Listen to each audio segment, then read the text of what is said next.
Masya Allah, kisah seorang tidak bisa baca Quran tapi kuburnya bercahaya. Ternyata semasa hidupnya lakukan hal ini.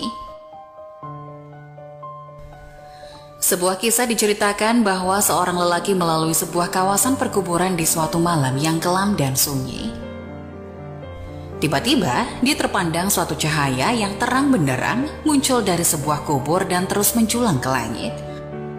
Tertegun dan kaku melihat kejadian itu, dia terfikir kemungkinan kubur ini adalah kubur seseorang yang sangat istimewa.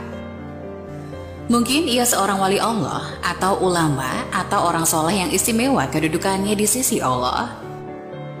Diambilnya sebatang kayu, lalu dipacak di atas kuburan yang bercahaya itu.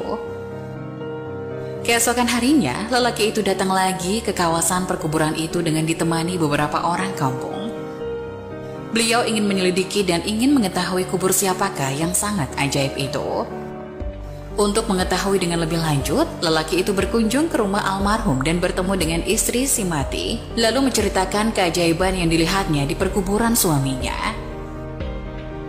Anehnya, istri almarhum terkejut dan keheranan. Dia sangat mengenal suaminya. Suaminya bukan siapa-siapa. Suaminya seorang petani biasa saja, bukan seorang alim, bukan seorang ahli ibadah, bukan orang soleh, apalagi bukan imam, bukan muazin, bukan guru Al-Quran. Malah suaminya tidak pandai membaca Quran dan dia tidak pernah mendengar suaminya membaca Quran. Akhirnya, lelaki itu bertanya, apakah perkara-perkara aneh yang almarhum selalu lakukan dalam kehidupan sehari-harinya. Akhirnya istri almarhum teringat sesuatu perkara yang selalu dilakukan oleh sang suami. Setiap kali sebelum tidur pada setiap malam, suaminya akan mengambil wudhu, kemudian masuk di dalam suatu bilik, lalu diambilnya Al-Quran di atas rak. Lalu dicium dan dipeluknya dengan penuh kecintaan dan kasih sayang. Dia akan duduk dan membuka Al-Quran itu sehelai demi sehelai seperti sedang membaca, sedangkan ia seorang yang buta Al-Quran. Dia akan meraba-raba ayat Al-Quran itu dengan tangannya, seolah-olah sedang menyentuhnya dan membelai sesuatu yang sangat dikasihi. Tambah istri almarhum lagi, dia pernah mendengar rintihan dan esakan tangis suaminya yang sangat sedih mendayu-dayu dengan penuh penyesalan. Tuhanku, ampunkanlah aku karena aku tidak mampu membaca kalimat-kalimatmu ini. Janganlah engkau hukum aku di atas kebodohanku ini, ya Allah.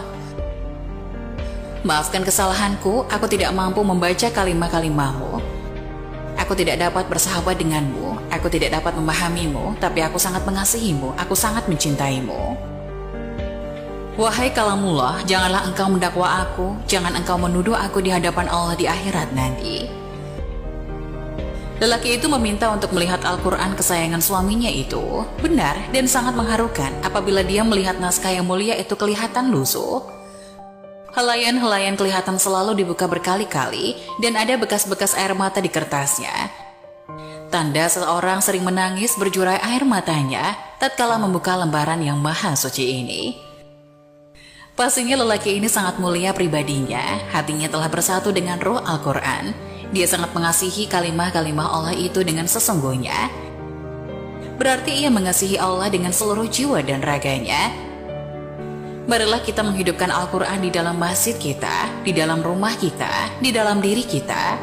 Setiap masa dan ruangkan masa setiap hari untuk membaca dan pahami isi-isinya.